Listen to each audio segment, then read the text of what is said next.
Veliki pozdrav moji dragi gledatelji, moje ime je Mario, dobrodošli na YouTube kanal Aura Centra. U današnjoj temi ću vam govoriti o 3 najčešća i praktično skoro najopasnije vrste artrotskih promjena u vašoj kralježnici. Specijalno ćemo govoriti u vratnoj kralježnici.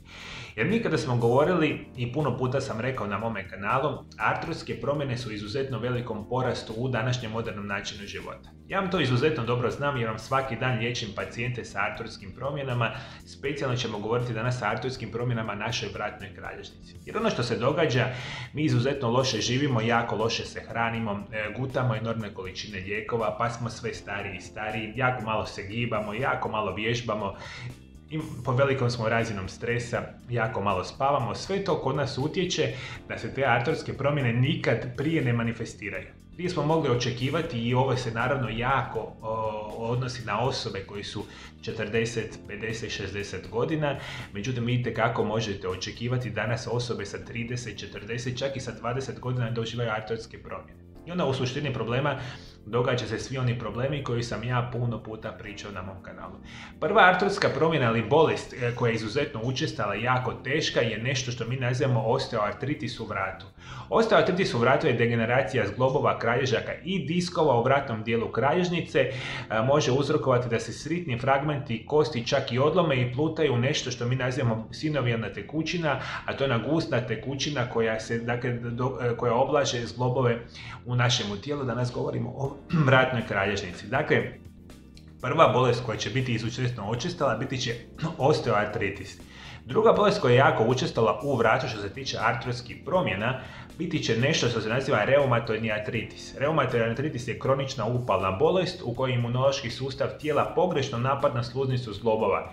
Često počinje u manjim zglobovima ruku i nogu, međutim može se proširiti na druge dijelove tijela poput vrata kako bolest itekako napreduje. Dakle, reumatoidni artritis, sustavna autoimuna bolest koja je jako teška i manifestira se sa svim onim izuzetno teškim situacijama.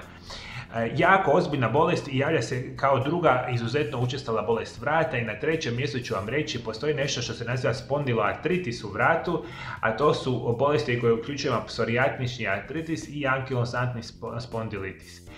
Možemo govoriti da su to upalne bolesti koje se kasnije često vežu na mjesta gdje se spajaju ligamenti tetive i vežu na naše kosti. Puno puta, rekli smo, psorijaza, spondiloza značajno negativno utječe na našu kralježnicu. I njih, iako ovih artrotskih promjena i bolesti čak i poznajemo možda 100 i više vrsta, ove su bolesti najučestalije. Kao i uvijek, vi ćete primijetiti bolove, otekline, tešku pokretljivost, trnce, žarenje, peckanje, glavobolje, vrtoglavice, problemi sa vidom i puno toga, recimo čak i povraćanje i slične vrste senzacija ukazuju da vi imate artrotske promjene u vašoj vratnoj kralježnici. I čim prije shvatite o čemu se radi i čim se prije adekvatnije liječite, vaše bolesti će puno prije doći na ono mjesto gdje bi vi željeli. Samo morate pronaći medicinskog stručnjaka koji će stručno, pravilno, sigurno i trajno liječiti vaše bolesti i na taj način ćete kupiti najbolju šansu da vaša kralježnica bude zdrava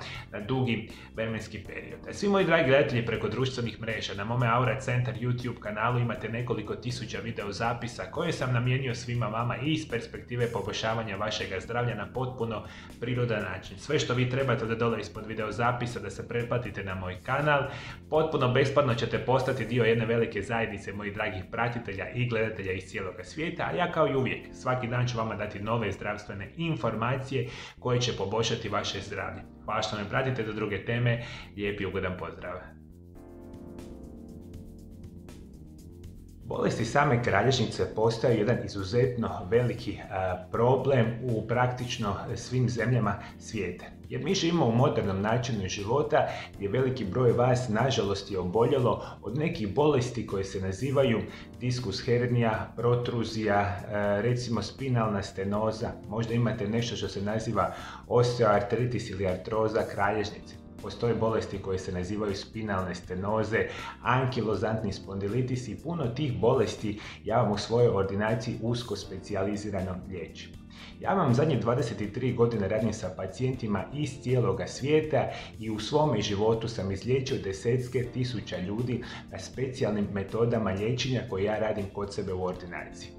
Svi što možete očekivati u mome liječenju, da ću ja vama u mojoj ordinaciji dati najbolje oblike fizikalne terapije i rehabilitacije gdje ćemo liječiti vaše bolesti i oboljenja i možete očekivati da ću vama preporučiti najbolje prirodne oblike liječenja koje će vašim bolesnoj kralježnici dati najbolju šansu za trajno, sigurno liječenje bez ikakvih nuspojava. U mojoj ordinaciji ću vam omogućiti pravilne režime prehrane, naučit ću vas koji su vam dodaci prehrani najbolji u vašemu životu za liječenje vaših bolesti i oboljenja.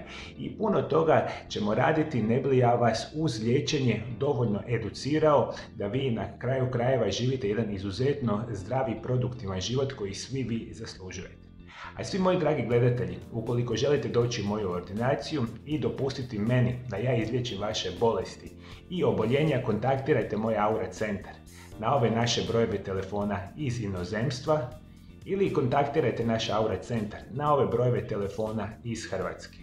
I sve što trebate naručiti se ovdje kod mene u ordinaciju, ja osobno ću vam ovdje omogućiti jedan izuzetno krasan smještaj ovdje kod mene u Valpovu u Hrvatskoj i mi ćemo se svi zajednički potruditi da izliječimo vaše bolesti na najbolji mogući način.